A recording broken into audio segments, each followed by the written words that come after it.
Hi guys, my name is Juan and welcome to Game News.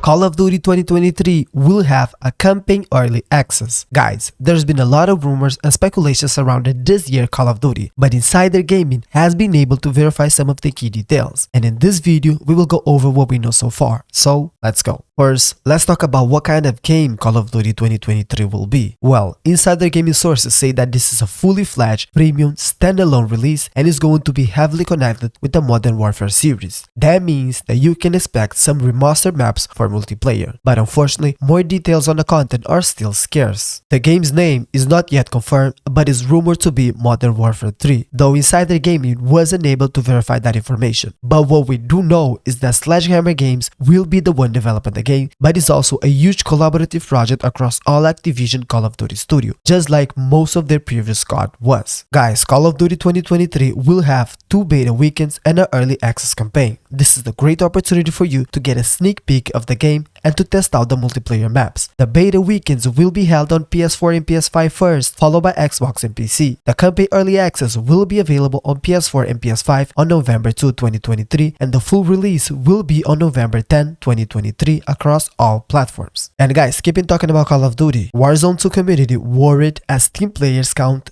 drops. So, the joint Steam player count for Warzone 2 and Modern Warfare 2 reached an all-time low of 87 in a 24-hour peak. While the legitimacy of the numbers from Steam charts can be disputed, at least for me, it is still a good indicator of the game's performance. Unfortunately, this integration of Warzone has not been embraced as well as Infinity Ward could have hoped, with players criticizing many of the game's changes and overall bugginess. Guys, I think that this drop in player activity was inevitable. In my opinion, the first season of Warzone was too buggy and didn't receive enough fixes or new content to keep players interested. And let's remember that this number only takes in account Steam players and is not an indicative of the community playing on the console. And console users have also shared a lot of frustration with the changes and bugs that have been taken away from the game's enjoyment. But I do have hope that they will fix the issues plaguing the game.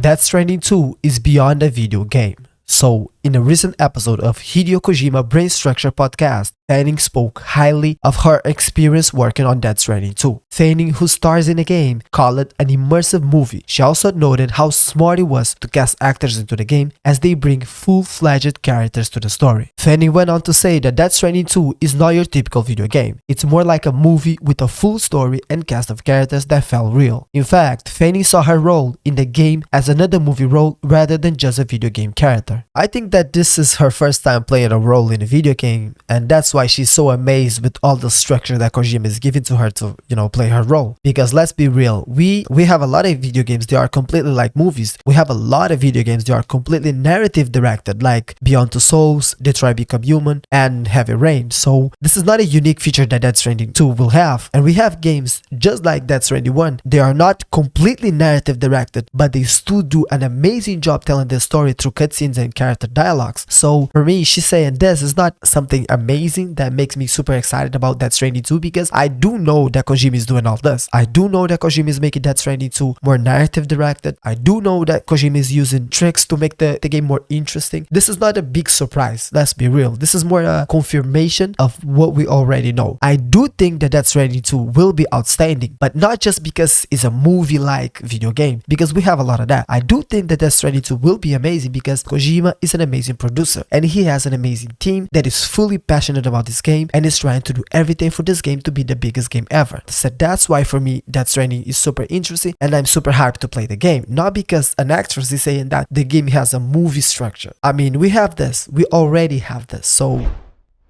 Metroid Prime Remastered praised for being more than an HD port.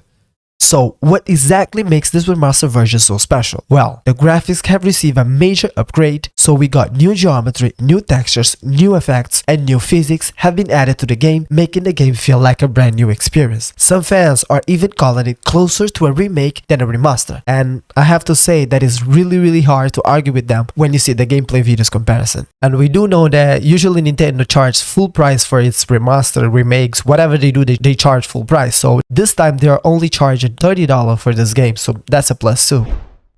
Zelda playable again. So we got a new trailer for Tears of Kingdom, and there is one question on everyone's mind. And this question is, will Zelda finally be playable in this new game? Guys, in a trailer, we see and hear Zelda play a significant role in the story, but there is no mention of her being a playable character. But the Japanese Zelda Twitter account posted a render of Zelda with the caption, "You seem to have something unfamiliar in your left hand." And the Seika slate in her hand is what's got everyone hoping that this time around, Zelda might actually be playable. What do you think? Will Zelda finally be playable in Tears of Kingdom? Let me know in the comments below.